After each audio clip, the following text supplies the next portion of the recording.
Think about the sheer volume of variables required to run an Indian household. You have to track when the milk runs out, calculate the rising cost of groceries, anticipate utility bills, and factor in next term's school fees.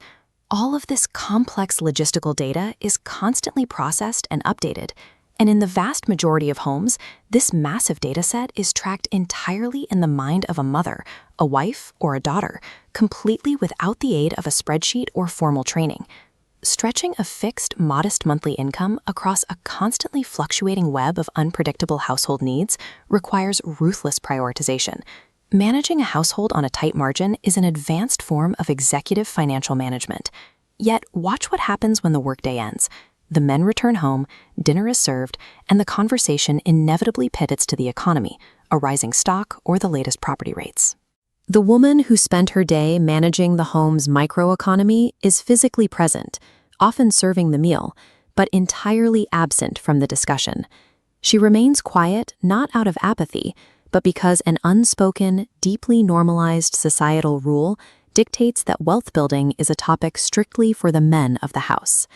The very next morning, that same woman will wake up and independently balance the family's entire operating budget. The individual trusted to manage the daily realities of the household's money is somehow deemed entirely unfit to make the decisions about how to grow it.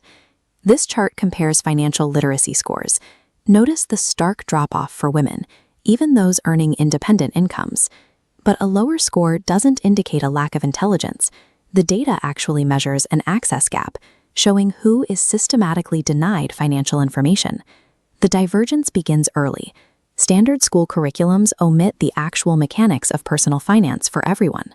No one is taught how a credit score works, how to navigate taxes, or what mutual funds actually do. As students enter adulthood, society pushes young men into the business world. They must figure out the financial system through sheer pressure and expectation. Young women experience a much more subtle conditioning. They are kept away from financial mechanics by a society that tells them their future husbands or fathers will handle complex money matters for them. This socially acceptable form of protection operates as a mechanism for permanent financial exclusion. Marriage accelerates this dynamic. A wedding transfers immense responsibility, involving a change of name, a change of residence, and a massive shift in domestic duties. Financial decision-making power rarely makes the move. The woman who was excluded from money conversations at her parents' dinner table remains excluded in her new home. Even in households where a married woman earns her own salary, her contribution is frequently categorized as extra spending money. The core wealth, investments, properties, major purchases, is still managed elsewhere. This graph tracks compounding interest over 30 years. The top line shows the exponential growth of early investing. The bottom flat line shows delayed investment. At 50, an unexpected crisis hits. The delayed line plummets into the red, while the growth line's cushion absorbs the shock. The true cost of avoiding early financial education compounds silently over decades, eventually transforming from a simple knowledge gap into a catastrophic, life-altering vulnerability. Closing this gap does not require a specialized finance degree or an innate genius for mathematics. The core actions of investing are straightforward. You need to allocate resources, prioritize risks, manage daily trade-offs, and plan for the long term. This split-screen logic map shows exactly how those concepts align. Tracking the monthly ration and saving for school fees on the left perfectly match the corporate concepts of resource allocation and long-term planning on the right. You already possess the exact skills required to navigate the financial markets. The only things that need to change are the vocabulary and the tools. You can start dismantling this barrier today with one small habit.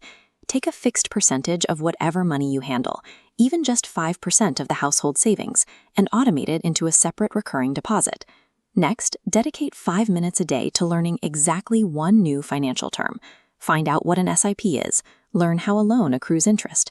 In 1 year, you will have mastered over 300 distinct concepts. Then, physically claim your seat at the table. When the conversation turns to property rates or mutual funds, break the silence. Ask how an investment works and why a specific asset was chosen. Finally, teach your daughters and younger sisters to do the same. Show them how to divide their pocket money into spending and saving to stop the generational cycle of exclusion before it begins. You have successfully managed the household's economy for years. Now share this reality with your family. break the systemic pattern, and finally manage your own.